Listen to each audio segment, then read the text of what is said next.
రాష్ట్రంలో red book పాలన నడుస్తుందని మాజీ సీఎం జగన్ మండిపడ్డారు. ఏపీలో లా అండ్ ఆర్డర్ ను పూర్తిగా నిర్వీర్యం చేస్తున్నారన్నారు. పోలీసుల సమక్షంలోనే సుబ్బారాయుడిని చంపారని జగన్ ఆరోపించారు. హత్య చేసిన వారితో పాటు చేయించిన వారిని కూడా అరెస్టు చేయాలని జగన్ డిమాండ్ చేశారు. నంద్యాల జిల్లాలో ఇటీవల హత్యకు గురైన వైసీపీ నేత సుబ్బారాయుడు కుటుంబాన్ని జగన్ పరామర్శించారు. ప్రతి ఏరియాలోనూ కూడా ప్రతి ఒక్కరిని కూడా రైతులను మొదలు పెడితే రైతులను, చిన్న పిల్లలను, పెద్ద పిల్లలను, అక్కచెల్లెమ్మలను ప్రతి ఒక్కరిని కూడా మోసం చేసిన ఈ చంద్రబాబు ఏ ఒక్కరూ కూడా ప్రశ్నించకూడదు, ఏ ఒక్కరూ రోడ్ల మీదకి రాకూడదు, ఏ ఒక్కరూ చంద్రబాబు నాయుడు గారిని నిలదీయకూడదు అని రాష్ట్ర వ్యాప్తంగా రెడ్ బుక్ పాలన సాగిస్తా ఉన్నారు. రెడ్ బుక్ పాలనలో చంద్రబాబు నాయుడు ఆయన కొడుకు రాష్ట్రంలో రెడ్ బుక్ పాలన వాళ్ళు తెరిచి కక్ష సాధింపు చర్యలు వాళ్ళు చేస్తూ ఉంటే అక్కడి నుంచి మొదలైతే నియోజకవర్గ స్థాయిలో ఎమ్మెల్యేలు, మండల స్థాయిలో మండల నాయకులు, గ్రామ స్థాయిలో గ్రామ నాయకులు వీళ్ళందరూ కూడా రెడ్ బుక్లు వాళ్ళు తెరిచేసి వాళ్ళు ఊర్లలో ఆధిపత్యం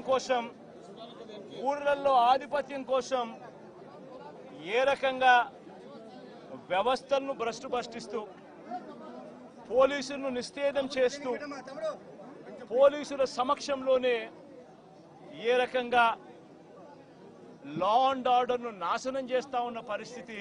బూతుల్లో ఏజెంట్ల కింద కూర్చున్న వాళ్ళు, సుబ్బరాయుడు అన్న కుటుంబం బూతుల్లో ఏజెంట్ల కింద కూర్చున్నారని ఇదే గ్రామంలో అదే రోజు సుబ్బరాయుడు అన్న ఒక్క కుటుంబమే కాకుండా మిగిలిన 3 కుటుంబాలు కూడా బూతుల్లో ఏజెంట్ల కింద కూర్చున్నారని చెప్పి పెద్దిరెడ్డి కుటుంబం, నాగశేఖర్ వాళ్ళ ఫ్యామిలీ, పల్లం శేఖరు, పెద్దిరెడ్డి కుటుంబం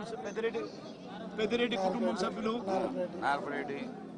వీళ్ళందరినీ కూడా ఈ గ్రామానికి సంబంధించిన ఇక్కడ నాయకుడు మన నారపురెడ్డి వీళ్ళందరినీ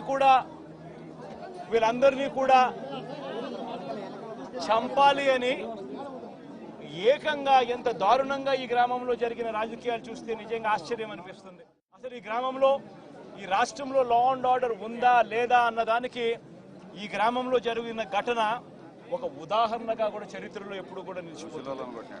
ఈరోజు నిజంగా ఎంత ఆశ్చర్యంగా జరిగింది అనంటే ఈ గ్రామంలో ఈ గ్రామస్తులు బయట నుంచి వచ్చిన వాళ్ళు అందరినీ కూడా ఏకం చేసి దాదాపుగా 35-40 మంది ఒక చోట ఏకమై రాడ్లు పట్టుకొని తుపాకులు కూడా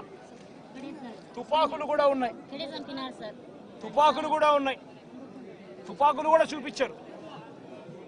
రాడ్లు పట్టుకొని